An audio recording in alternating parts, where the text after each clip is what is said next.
Hello, ladies and gentlemen, all my viewers and subscribers all over the world. This is just a quick notice to inform the general public of what is happening in Lagos-Ibadan Expressway as I'm talking to you this very minute. Please put on your seatbelt, grab your coke. We have a quick notice and a quick information for the general public and those of my listeners, my brothers and sisters, family and friends, Biafrans, Nigerians, wherever you come from, etc. does not matter. This information is for everybody. There's an attack on Lagos-Ibadan Expressway by gunmen dressed in a military uniform, attacking commuters, causing havoc, kidnapping, and robbing people of their belongings. So if you are applying that road or you are planning to apply that road, please take a precautionary measure to make sure that you don't fall a victim. So let's just quick move straight into the business of the day. Do not forget, my name still remains Dokute Daily Talk from my own corner, where we speak to you undiluted truth of what is happening in Biafra land, in Nigeria, in Africa, and the world at large. Do not touch the dial. I am coming. Many injured as gunmen attack commuters on Lagos-Ibadan Expressway. As I'm talking to you, this is happening live at that place now. Gunmen dressed in military uniforms reportedly attack commuters traveling on Lagos-Ibadan Expressway today, being Wednesday, the 9th day of November, the year 2022. The gunmen suspected to be kidnappers stormed the road from the bush before the Sagamu interchange in road Lagos and started shooting sporadically at motorists in the 18-passenger interstate bus. According to one of the victims, who craved anonymity, we passengers were only lucky to escape the gunmen, but many of us have been injured by the bullets and our bus has been badly damaged too. Another video shows a man who survived the bullet wounds recounting his experience, saying, "I thought I was dead, having been shot by them. What a tragedy. What a tragedy. Che, Nigeria, where are we heading to? How do we get to this point? Can this country ever be good again?" They faced our vehicle shooting at us. We all lay down except the driver, who was the target. They thought we were all dead and they retreated into the bush.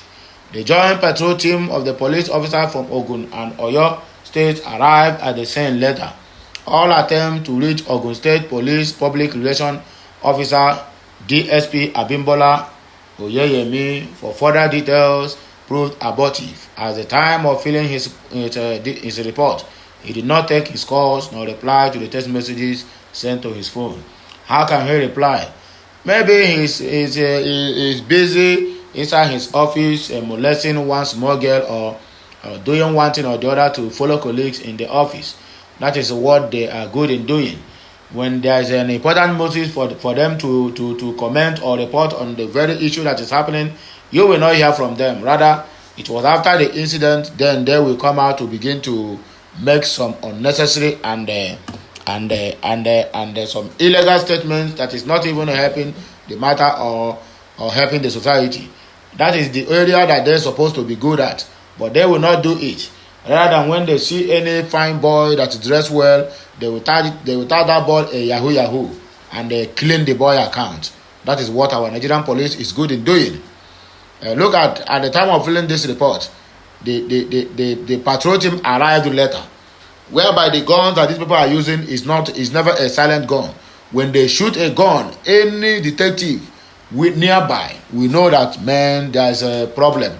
Now go to Nakreka, but you can't have Fuhana. You can never see them unless you escort rich men going front and back, dying like rats. That is what they are good in doing. May God help Nigeria. That is the only thing we are praying for at the moment, because it seems that all the security apparatus and operatives in Nigeria have never in any way helped the society or the one they are being sworn in to take care of.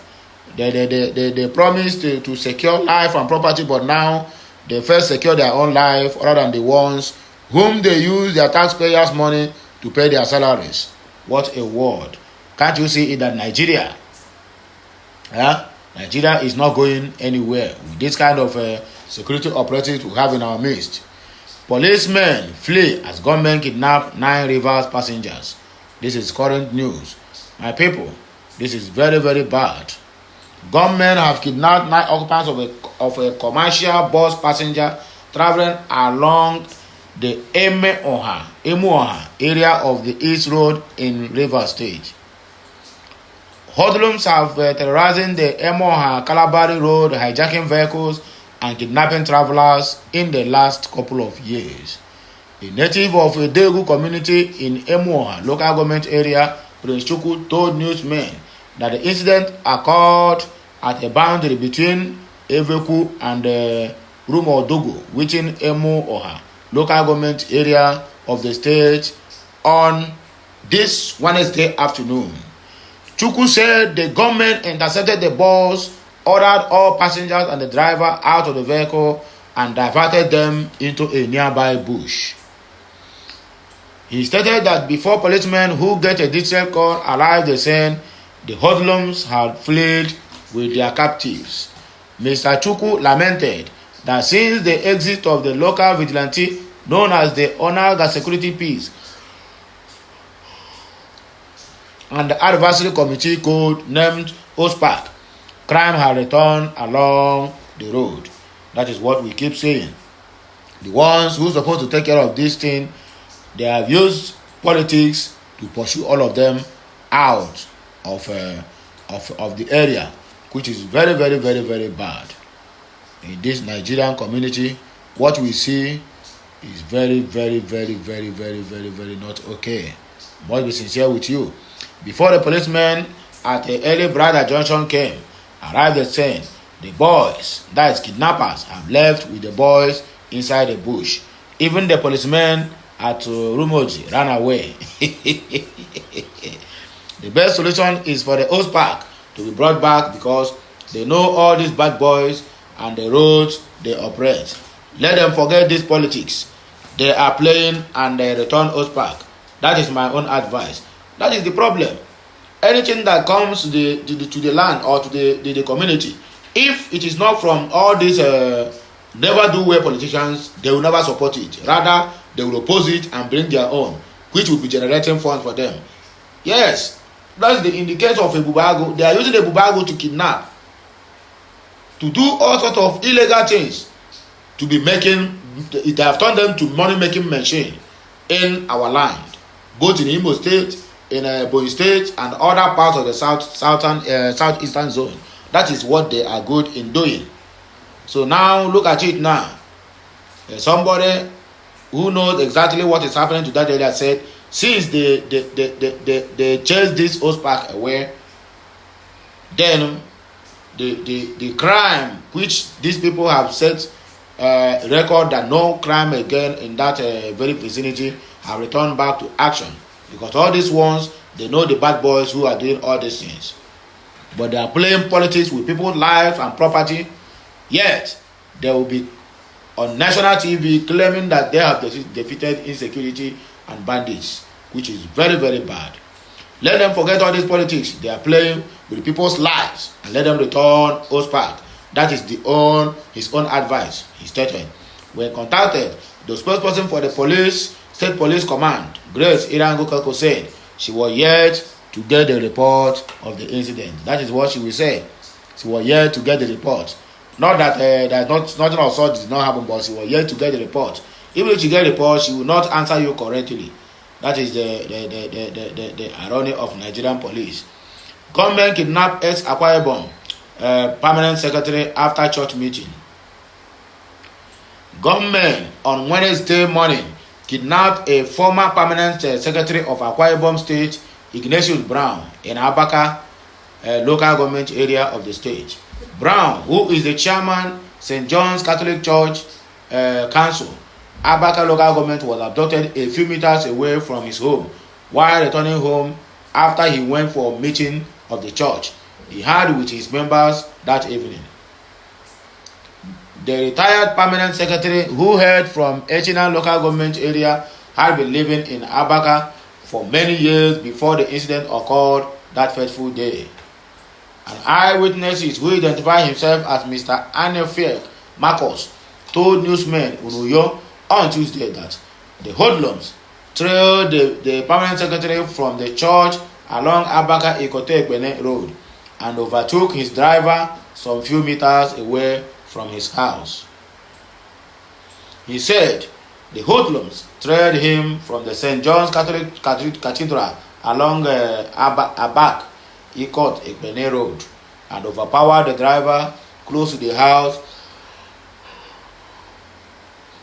at Udopo Street after shooting sporadically to scare away other vehicles and commuters on the road.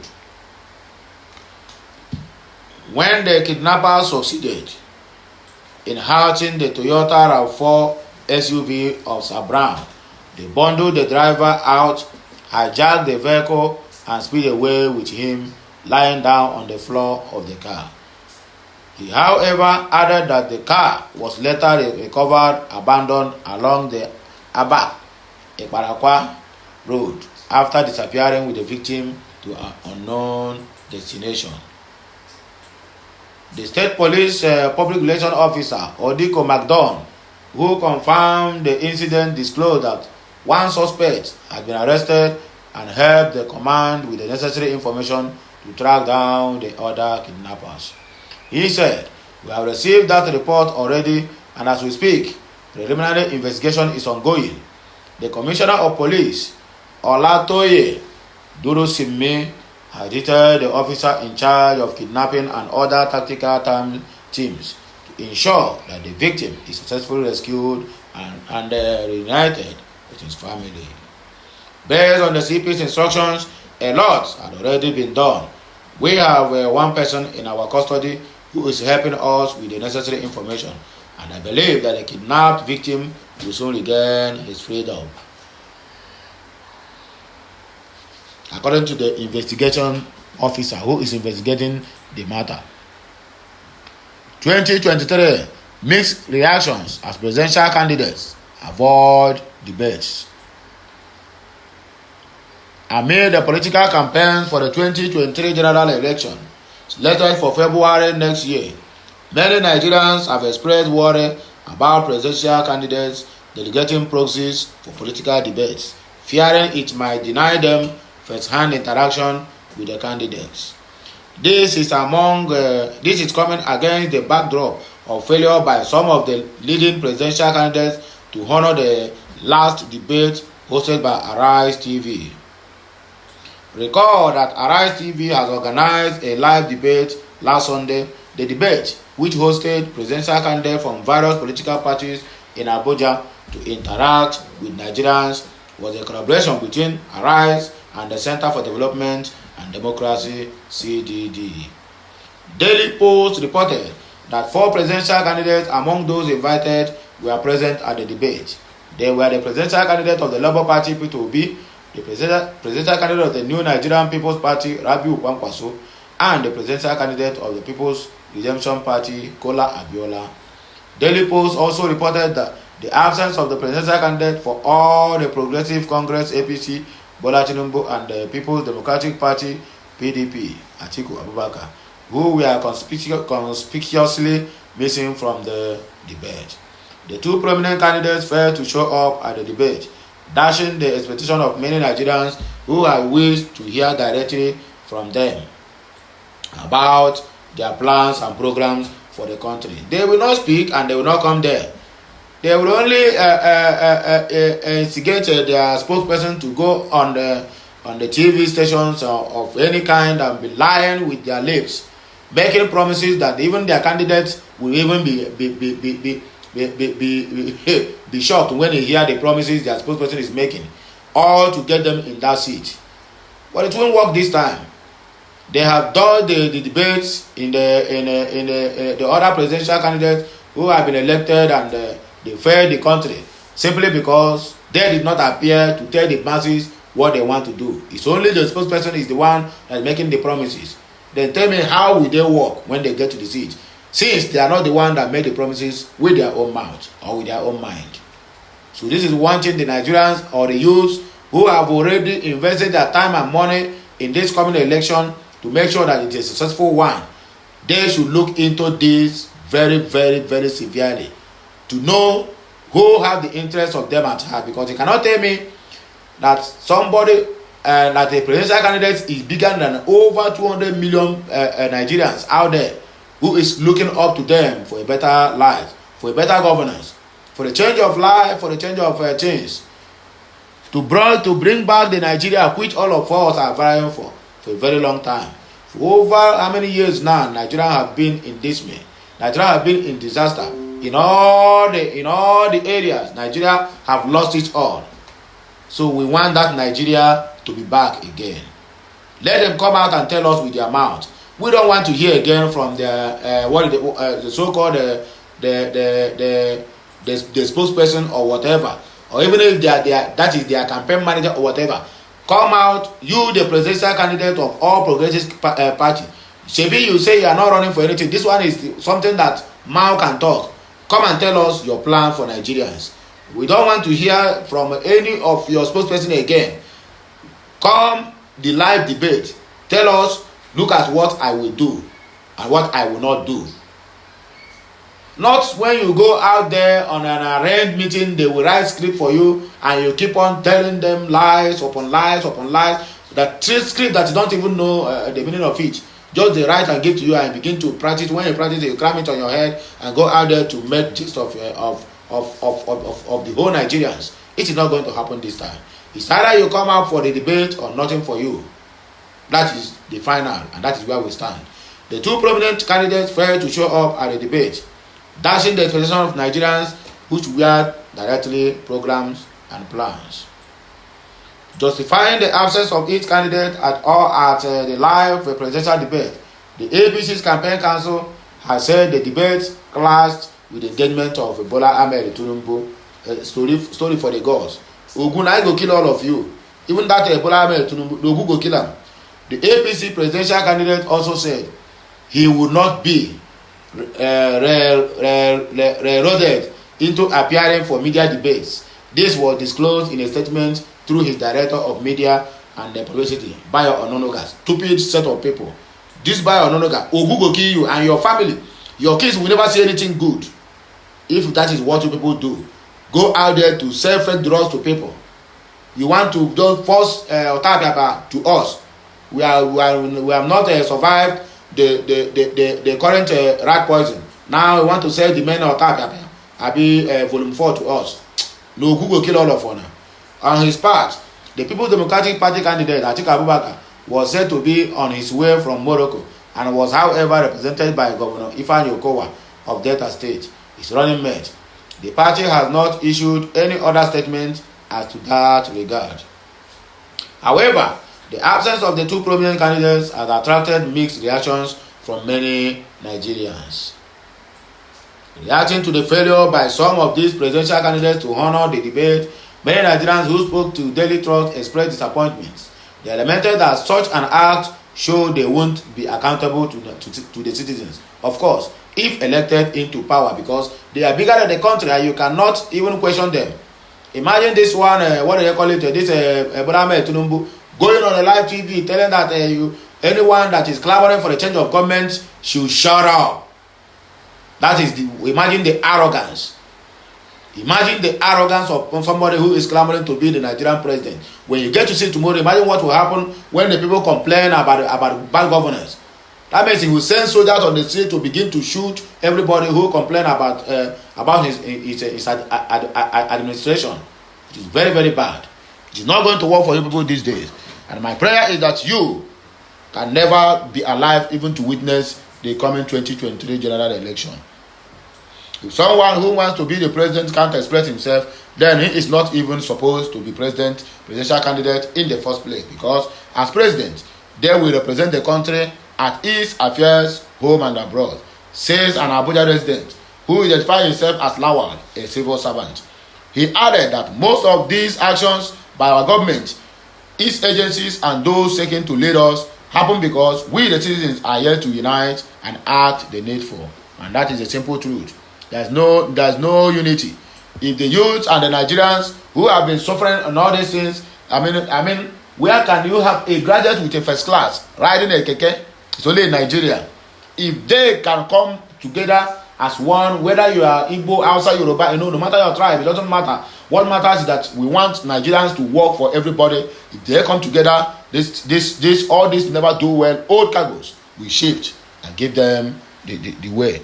Another Nigerian who asked for anonymity said, Nigerians should say no to any form of presidency by proxy. Yes, if they can't attend debates to tell Nigerians about their plans, it means they wouldn't be accountable to Nigerians if elected. He went to say that the masses should hold the presidential candidate accountable. How can a reasonable Nigerian accept such debate? Presidential candidates were elected by parties. Vice presidential candidates were hand-picked. This is why the few smart ones dribble all of us.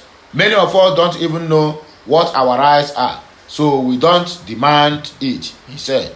While speaking to the Daily Post, a senior lecturer at the Political Science Department of the University of Abuja, who created anonymity, explained that some of the presidential candidates lack the mental alertness to lead the entire country.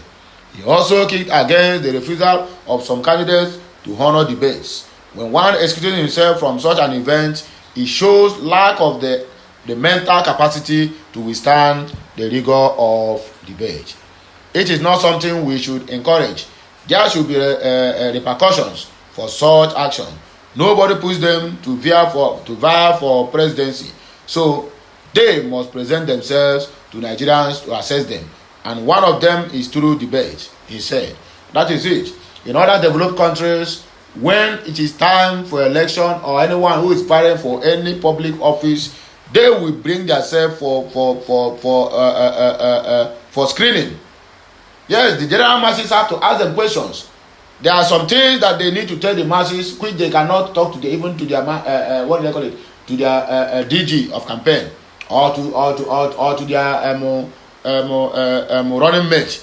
But they need to come out and tell Nigerians, yes, this is what I want to do, and they will ask you some questions. Most of them are running because of their source of where their wealth is unknown, and they know that once they enter that arena, such question must arise, whether they like it or not. And when being asked, if you don't answer it properly, you have for your hand. That is why they are running. Because you cannot come out now and ask Okowa, what are you going to? Okowa is just picked. Nobody elected him as a vice. So how can somebody who have handpicked come and be my running mate, be the one to represent me? And tomorrow when you get to office, if there anybody make any single comment, you will say that after all, I'm not the one that come to debate to promise you what I will do and what I will not do. So you have to hold the vice responsible. So how can Nigerians hold the vice responsible when they never elected the vice? They only elected the president. We still have a long way to go, Nigerians. We still have a very long way to go. And if we don't take time, this thing, what I'm seeing here, Nigeria is going to decay. One way, soldiers beat policeman, last man official in Lagos. Some soldiers of the Nigerian army on Wednesday morning beat up a policeman and an official of the Lagos State Traffic Management Authority along Eko Bridge in Lagos. According to information gathered, the soldiers were on one way when the policeman and the last man official stopped their vehicle and ordered them to turn back and take the right lane. It was learned that the situation became tense after confrontations as both parties could not come to an agreement. The soldiers who refused to turn back reportedly punched on the two officials and began to beat them. Our correspondent learned that another set of soldiers in a different vehicle who were driving on the right lane stopped when they noticed the scene and joined their soldier colleagues in beating the officials. And that is the problem we are having in Nigeria. Everybody is boss. Once you have been elected in one office or the other, you are above the law.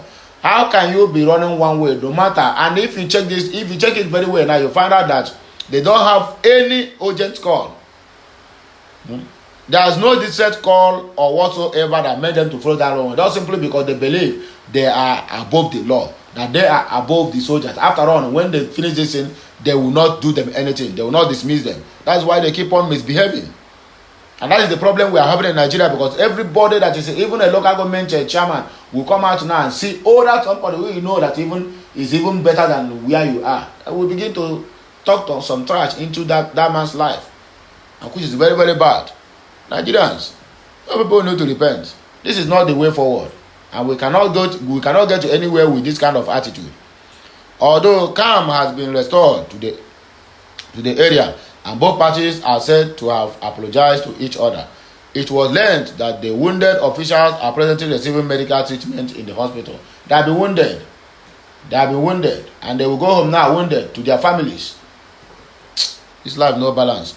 Confirming the story to our correspondent, the police public relations officer of the Lagos State Command, SP Benjamin Handoyin, said the incident was true. However, everything has been resolved.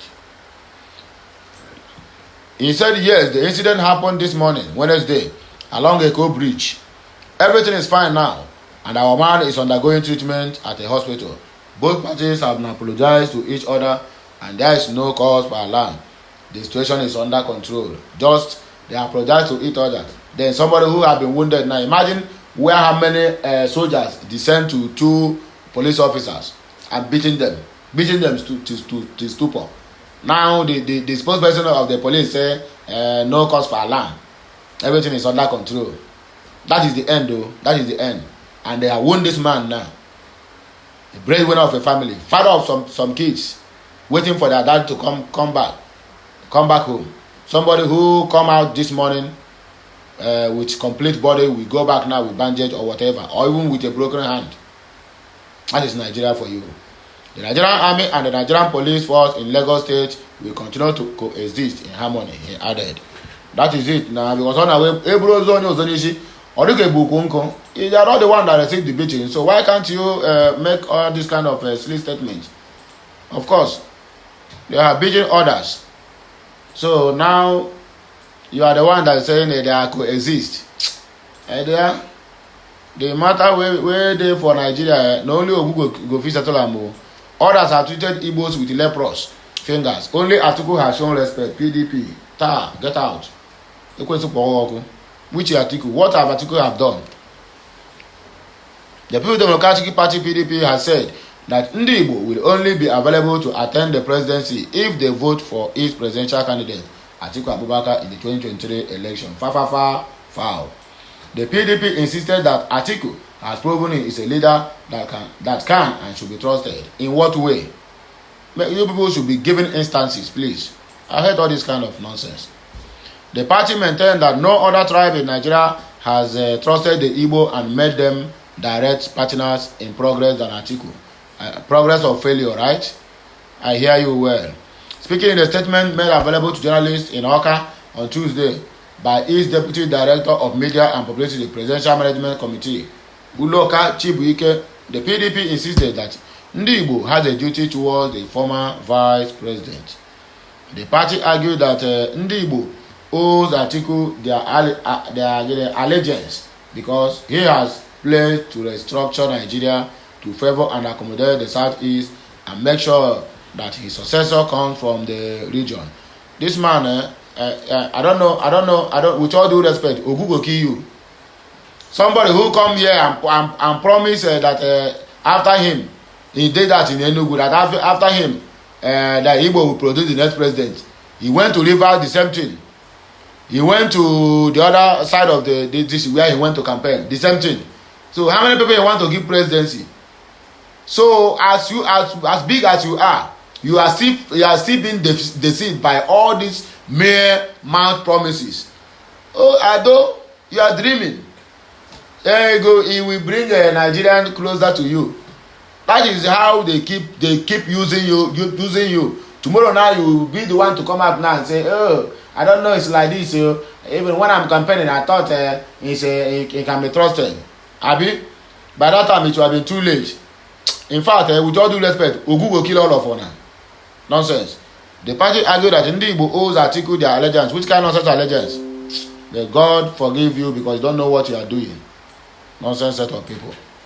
He said, in 2007, against the uproar, he chooses an Igbo man from Anambra State in the person of Senator Ben Ndiobi to to be his running mate. And so what? Yeah?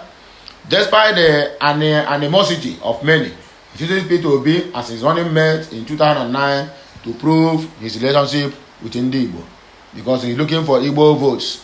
Again, despite Ohanaeze's ban on Igbo politicians accepting the vice president in 2023, Atiku chooses another Igbo man as his running mate in 2023, promising to hand over to Igbo after his time. Who is another Igbo man?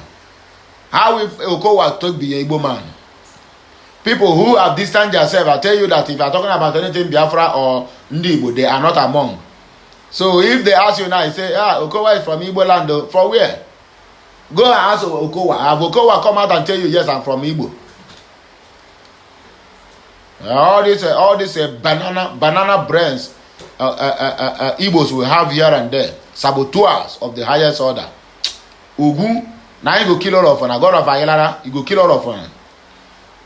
Atiku has pledged to restructure Nigeria to favor and accommodate Igbo and make sure that his successor is from the region. This is not just a promise. He has repeatedly shown that his word is his bond, while others continue to treat Igbo with leprous fingers. Atiku has promised to treat us with respect. I laugh in India. My dear, wake up from this your sleeping slumber. Wake up from this your sleeping slumber. That thing you're asking, you're not gonna get it. Who? Atiku? Who have contested for how many times now and failed? So you think after this one now, if he won now, he will not get all the whole money that you have lost and send the remaining Nigeria and return to his homeland in Dubai. And you are here, come on, Buffalo also, Dara everywhere. My great people of Biafra, the lovers of freedom, lovers of mankind, this is where I'm coming to the end of this broadcast. I'm signing out now. Remember to like my content, share, and follow my page in all ramifications. Until I come your way again, I still remain your one and only Okute Daily Talk from my own Daily Talk corner, where truth is the business we trade on daily basis. Have a nice day. Have a nice trip. If you are traveling, if you are on the road, please drive carefully. Don't drink while driving. If you went to bar to drink, please drink responsible. Do not drink and do what? To get yourself to stupor, because the days are evil. And make sure you know those who are beside you, because poison has become the cheapest commodity in the market these days in our land. So my dear people, please, in any way you find yourself, make sure that you are sharing this message until you get to those who will do something with it. I will keep on doing my duty, which I have owed each and every one of you, that I must continue giving you my voice. Have a nice day. Have a nice time. Take care of yourself and your business and your family. Until I come your way again. Bye for now.